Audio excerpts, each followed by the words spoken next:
You're listening to an Airwave Media Podcast. Since today's Memorial Day, I thought it'd be nice to share an episode of my other podcast, Fun Facts Daily, all about the Marine Corps' War Memorial, with the iconic statue depicting soldiers raising the flag at the battlefield of Iwo Jima. If you like it, be sure to subscribe to Fun Facts Daily so you can learn about hundreds of other topics. Welcome to Fun Facts Daily, your source for just the good stuff. Monday through Friday, we're bringing fun facts and news you can use, all carefully curated to uplift and inform. So give yourself a break, relax, and learn something awesome in just a few minutes every day. Hi everyone, I'm Kyle Wood. Since today is Memorial Day here in the United States, I thought what better topic to cover than the Marine Corps War Memorial in Arlington, Virginia. But before we get into the facts, let's warm up our brains with a little challenge to see if you can tell fact from fiction. Consider this.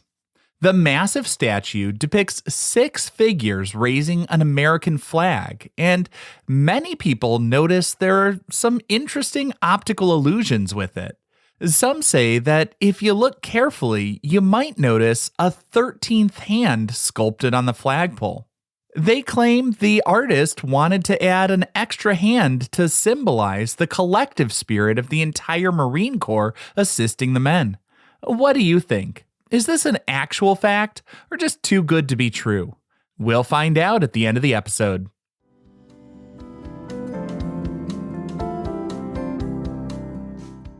Now for your word of the day. Our word for today is tableau. That's T-A-B-L-E-A-U. A tableau is defined as a graphic depiction or a striking representation of a scene by a group of people who are properly posed and remain silent and motionless. The word is often used to describe historical reenactments, dramatic stage arrangements, or three-dimensional artistic monuments that capture a specific moment frozen in time.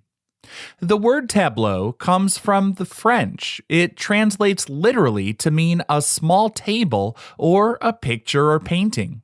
The French root traces back to the Latin word tabula, which refers to a writing tablet or a plank of wood. When you visit a monument like the Marine Corps War Memorial, you're viewing a historical tableau cast in solid metal designed to permanently preserve a fleeting moment from World War II.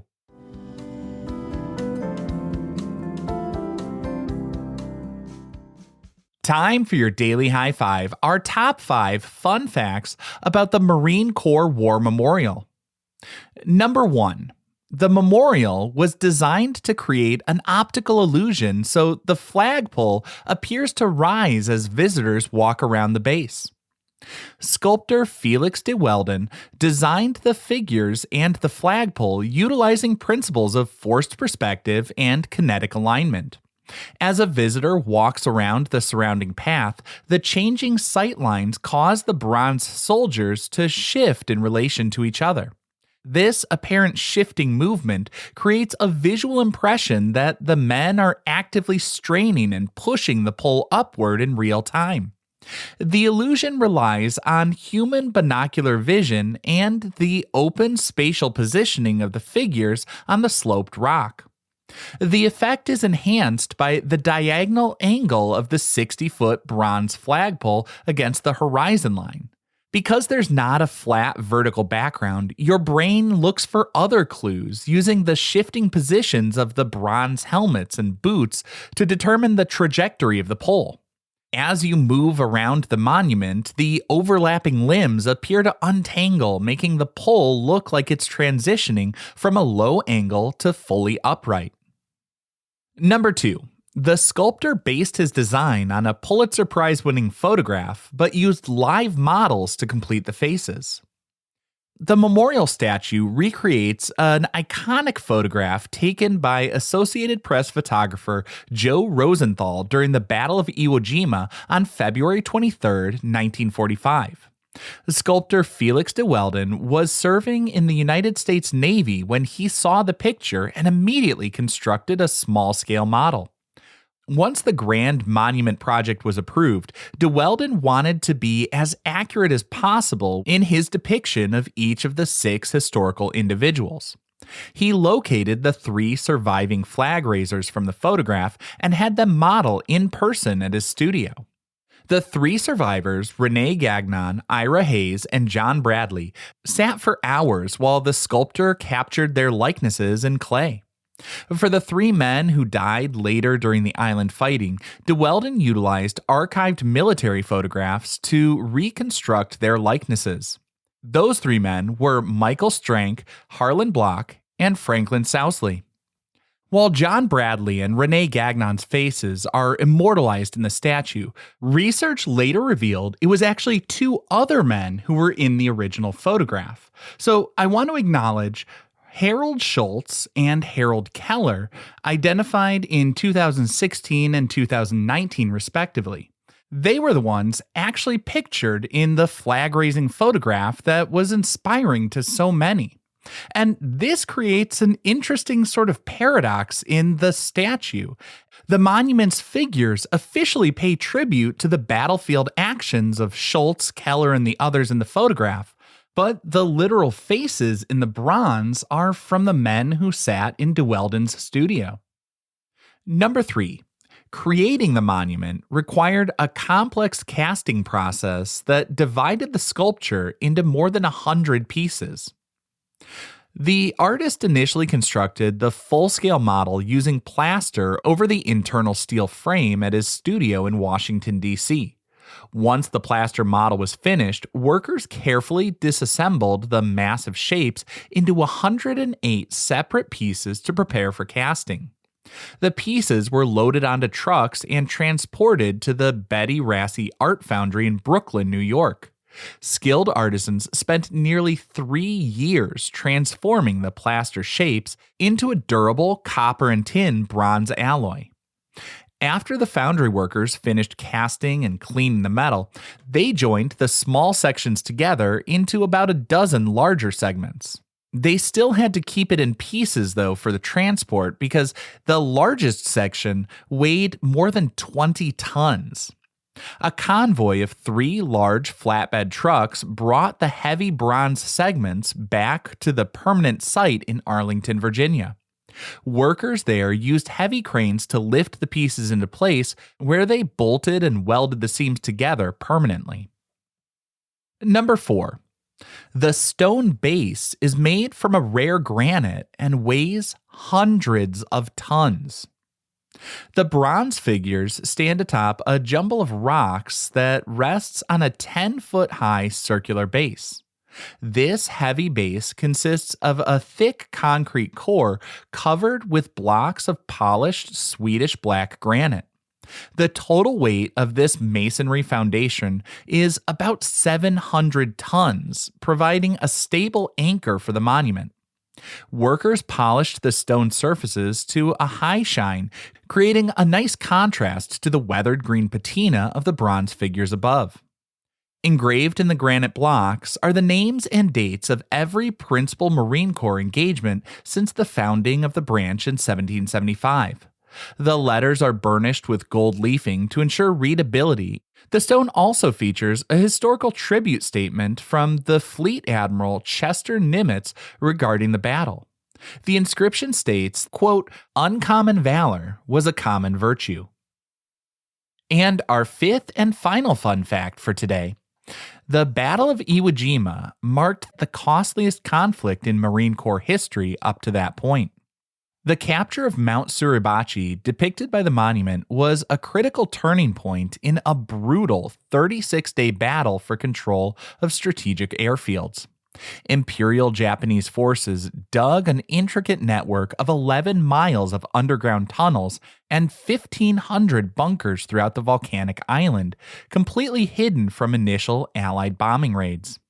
This defensive strategy resulted in thousands of casualties, 6,821 deaths, making it the costliest conflict in Marine Corps history up to that point.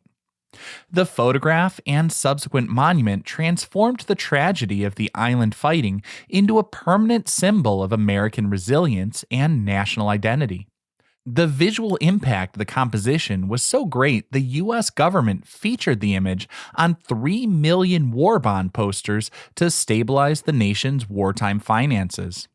Today, the monument stands not only for a single military branch, but as a global visual shorthand for collective effort and sacrifice during a global conflict. And here's a little bonus fact for today. The iconic photograph that inspired the monument actually depicts the second flag raising of that afternoon.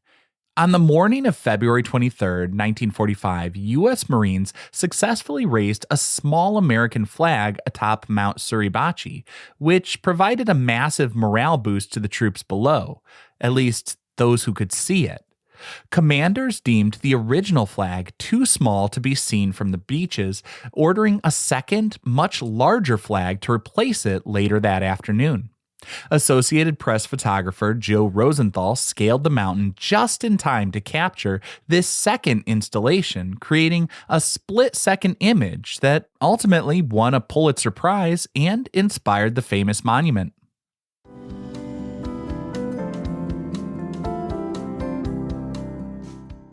Now for some news you can use. If you plan to visit the Marine Corps War Memorial, the best strategy is to arrive right around sunset or during the evening hours. The National Park Service illuminates the entire structure with bright spotlights after dark, casting dramatic shadows that highlight the muscles and details of the bronze figures. Also, a special presidential proclamation signed by President John F. Kennedy in 1961 mandates that a real cloth American flag fly from the pole 24 hours a day. Seeing the flag wave in the evening breeze against the lighted bronze creates a powerful visual experience. Visiting at night also helps you avoid the heavy daytime crowds and traffic. The memorial sits in Arlington Ridge Park, directly north of Arlington National Cemetery, and offers a clear view of the Washington Monument and the U.S. Capitol building across the Potomac.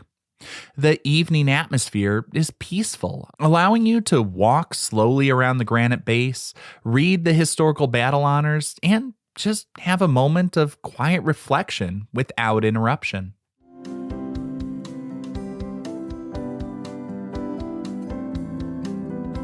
Finally, the moment you've been waiting for. At the beginning of the episode, I asked, do you believe that rumor that the sculptor hid a 13th hand on the flagpole to symbolize a broader collective helping hand?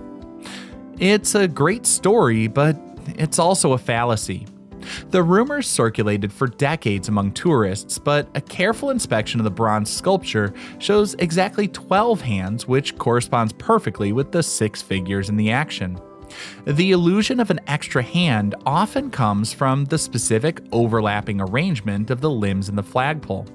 The arms are clustered tightly together to show the intense physical exertion of pushing the heavy post into the ground.